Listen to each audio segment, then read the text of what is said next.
If you have completed your identity verification on Companies House, you would have a personal code. That code needs to be linked to your company role. So we are going to show you a step-by-step process on how you can link your personal code to your company role on Companies House. It's the same thing as submit your identity verification statement to Companies House. So let's just go to Google, search Guardians, provide PSC verification, then click on this gov.uk link that says provide identity verification details for a person with significant control. You can tell we are on the right page because it has gov.uk and it says here use this service to provide the Companies House personal code and identity verification statement for a PSC or to request an extension.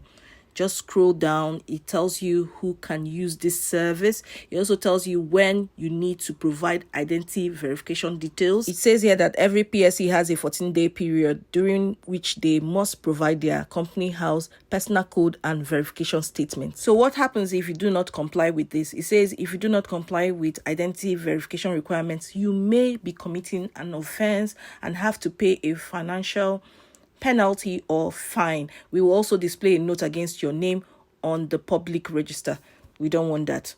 You can also request an extension. Before you start to use this service, you will need to sign in or create sign-in details, the company number. If you are providing identity verification details, you will need your company house personal code. It can take up to 10 minutes to complete this service.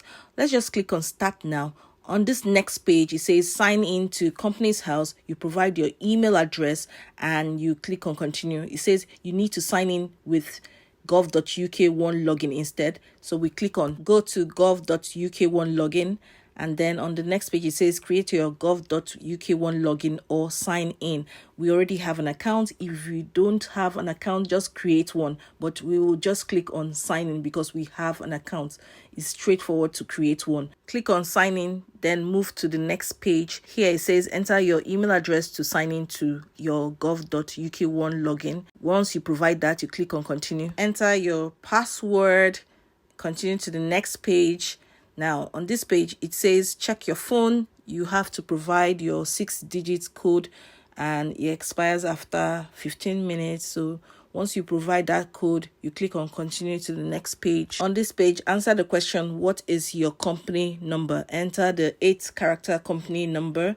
So once you provide that, you click on continue to the next page. On this page, it says confirm this is the correct company. You see your company name, company number, status that is active or is not active, then the incorporation date, company type, registered office address, confirm and continue to the next page. On this page, you see the title PSC identity verification status. It says this overview shows the 14-day period in which each PSC needs to provide their verification details and who has done it already. You can also provide details of one PSC at a time. You cannot request an extension for a PSC before their 14-day period has started or after their verification deadline has passed. Person with significant control that can provide verification details now.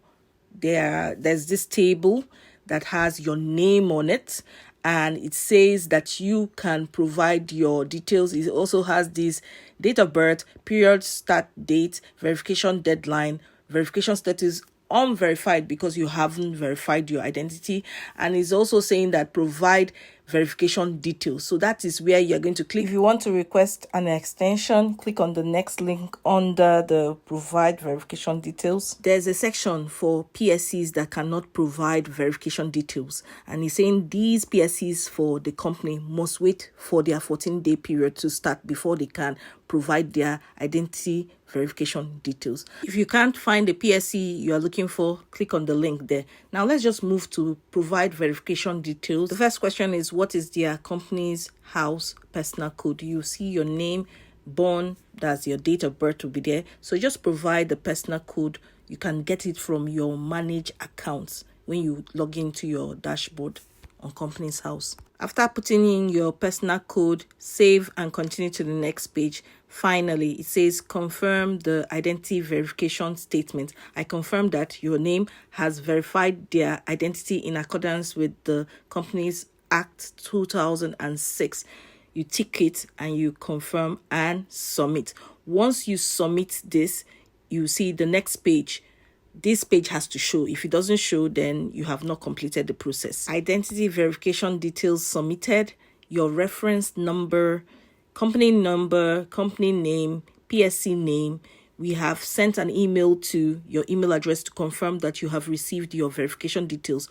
We'll process this as soon as possible and email you to let you know if it's been accepted or rejected. If it's accepted, it will take a few minutes for the service to show your updated verification status.